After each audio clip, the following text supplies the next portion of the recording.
আসসালামু আলাইকুম ভিউয়ার্স, আজকে আপনার জন্য আরও একটি নতুন ভিডিও নিয়ে আসছি। সো আজকে ভিডিওটা হচ্ছে গুরুত্বপূর্ণ সৌদি আরবের কয়েকটি আরবি ভাষা শিক্ষা। সো এগুলো হচ্ছে শব্দ শিক্ষা। এখানে প্রথম থেকে শুরু রাকিব অর্থ হচ্ছে রাখা।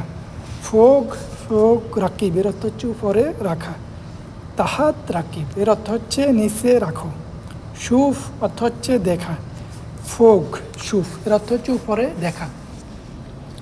তাহাত শুফ এর অর্থ হচ্ছে নিচে দেখা। গিদ্দাম শুফ এর অর্থ হচ্ছে সামনে দেখা। ফাদ্দাল এর অর্থ হচ্ছে বসা। গরিব এর অর্থ হচ্ছে কাছে। ভাইদ এর অর্থ হচ্ছে দূরে। বেত অর্থ হচ্ছে বাড়ি। বেদ অর্থ হচ্ছে ডিম। সাওয়া অথবা বাদ দুটোটার অর্থ হচ্ছে একসাথে। কিদা এর অর্থ হচ্ছে উল্টাপাল্টা। আমস অর্থ হচ্ছে গতকাল। আলিয়ম এর অর্থ হচ্ছে আজ। বুকরা এর অর্থ হচ্ছে আগামীকাল। বুকরা এর অর্থ হচ্ছে আগামী পরশু। মিলাদ এর অর্থ হচ্ছে জন্ম। হায়া অথবা এর অর্থ হচ্ছে লজ্জা।